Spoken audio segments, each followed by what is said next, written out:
बिस्मिल्लाहिर्रहमानिर्रहीम। In today's lecture we are going to study about agglutinins. हम देखेंगे कि एग्लूटिनिन्स बेसिकली क्या होते हैं और किस तरह से वेरी कंसनट्रेशंस हमारी बॉडी के अंदर डिफरेंट मैकेनिज़म्स में रेगुलेट हो रही होती हैं। जो एंटीबॉडीज़ होती हैं प्लाज्मा के अंदर, उन्हीं को हम एग्लूटिनिन्स का नाम देते हैं। बस टर्मिनोलॉजीज़ जब हम ब्लड ग्रुप्स की बात करते हैं तो हम यहाँ पे इन एंटीबॉडीज़ को एग्लूटिनिन्स का नाम देते हैं। तो इसके अंदर हम बेसिकली ब्लड ग्रुपिंग और ब्लड टाइप्स के बारे में बात कर रहे हैं, किस तरह की जीनोटाइप्स है, किस तरह की फिनोटाइप है, और फिर उसके अकॉर्डिंगली जो है किस तरह की एंटीबॉडीज़ जो कि उसके अगेंस्ट होती हैं वो प्रोड्यूस होती हैं।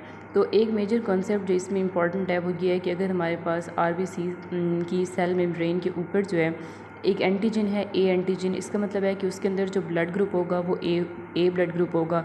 अगर बी एंटीजन है इसका मतलब है कि ब्लड ग्रुप बी है, और अगर ए बी दोनों एंटीजन्स हैं इसका मतलब है कि ब्लड ग्रुप ए बी है, और अगर दोनों एंटीजन्स नहीं हैं तो इसका मतलब है ओ ब्लड ग्रुप। तो हम इसको ज़ीरो से मेमोराइज़ कर सकते हैं। So zero means nothing. तो अगर कोई एंटीजन नहीं पड़ा इट मीन्स कि हमारा जो ब्लड ग्रुप है वो बेसिकली ओ ब्लड ग्रुप है। सो यहाँ लिखा हुआ है कि व्हेन टाइप ए एग्लूटिनोजिन, ठीक है, is not present in a person's red blood cells, so antibodies known as the anti A agglutinins develop in the plasma.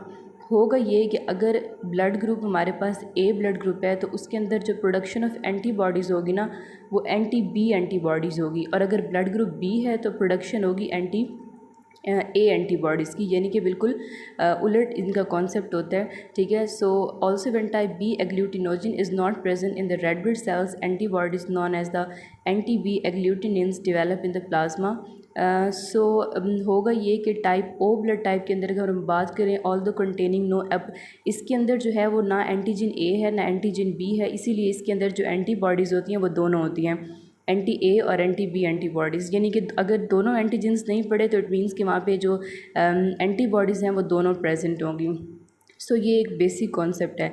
इसके अलावा titer of the agglutinins at different ages vary कर रहा होता है। ऐसा नहीं होता कि बर्थ से लेके जो है वो बिल्कुल सेम रहे और थ्रू आउट ईयर्स जो है उसकी कंसनट्रेशन या उसका जो वॉल्यूम है ब्लड के अंदर प्लाज्मा के अंदर वो सेम रहे, बल्कि वेरी करता है थ्रू आउट द एज।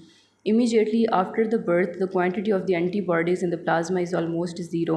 जो बर्थ के टाइम पे इन्फेंट या जो बेबी होता है उसके अंदर आरबीसी एग्लूटिनिन्स जो हैं इनकी कंसनट्रेशन ज़ीरो के बराबर होती है, ना होने के बराबर होती है। But with the passage of time 2 to 8 month after birth एक इन्फेंट के अंदर जो प्रोडक्शन ऑफ एंटीबॉडीज़ है वो इन्हेंस करती है। लेकिन ये नहीं है कि जो है वो थ्रू आउट ईयर जो है वो सेम रहेगी, बल्कि चेंजिंग टिटर्स हमें नज़र आ रहे होते हैं एंटी ए और एंटी बी एंटीबॉडीज़ के डिफरेंट एजेस पे।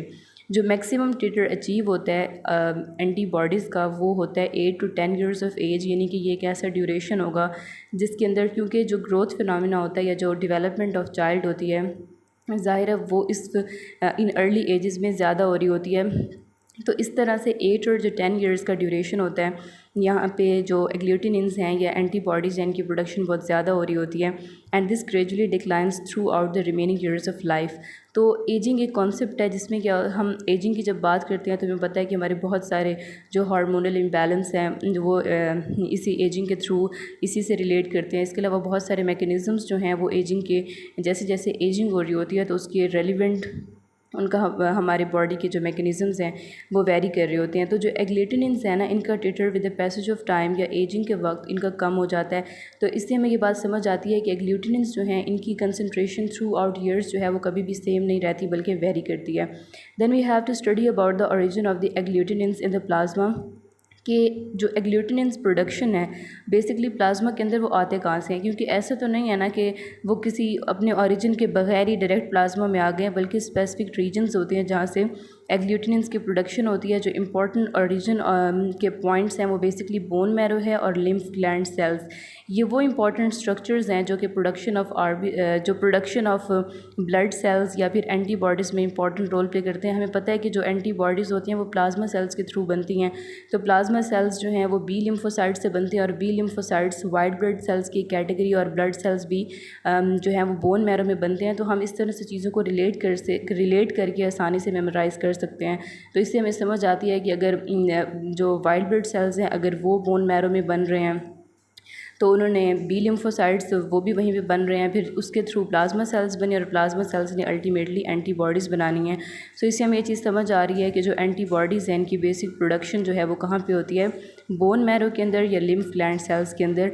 इसमें जो इम्पोर्टेंट हमारे पास एंटीबॉडीज़ हैं वो IgM और IgG टाइप की होती हैं। एंड इसके अंदर भी IgM और G इनके कुछ स्ट्रक्चरल वेरिएशंस होती हैं। जो IgM होता है इसके ऊपर जस्ट 2 बाइंडिंग साइट्स होती हैं और IG10 जो है इसके ऊपर IgM जो है इसके ऊपर 10 बाइंडिंग साइट्स होती हैं और जो IgG है इसके ऊपर 2 बाइंडिंग साइट्स होती हैं। इसके अलावा अगर हम इस ग्राफ में देखें तो यहाँ पे कंपैरिजन किया गया age of person with the average titer of the agglutinins. तो हमें पता चल रहा है कि with the passage of time जो कंसंट्रेशन होती है बेसिकली वो कम होना स्टार्ट हो जाती है। सो एवरेज टिटर्स ऑफ द एंटी-A और द एंटी-B एग्लूटिनेंस यानी एंटीबॉडीज़ की in the plasmas of the people with different blood types, और उसके एज के साथ कंपेयर किया गया है। इसके अलावा वो ये कह रहे हैं कि कुछ ऐसी सिचुएशंस होती हैं कि नॉर्मल रूटीन के अंदर जब आप कोई डाइट ले रहे होते हैं तो उसके थ्रू एंटी-A और एंटी-B एंटीजेंस जो हैं वो एंटर हो जाती हैं। तो इनकी एंट्रेंस की वजह से इनके ज़ाहिर है जब भी कोई एंटीजन बॉडी के अंदर एंटर होता है तो हमारी बॉडी उसके अगेंस्ट अपना इम्यून रिस्पांस शो करती है by the production of anti A and the anti B antibodies. क्योंकि हम स्पेसिफिकली इसमें A और B एंटीजेंस की बात कर रहे हैं, तो अगर बॉडी के अंदर A एंटीजेंस एंटर होंगे इट मीन्स कि एंटी-A एंटीबॉडीज़ की प्रोडक्शन होगी, और अगर B एंटीजेंस एंटर होंगे तो एंटी-B एंटीजेंस की प्रोडक्शन होगी। So infusion of the group A antigen into recipient having a non A blood group.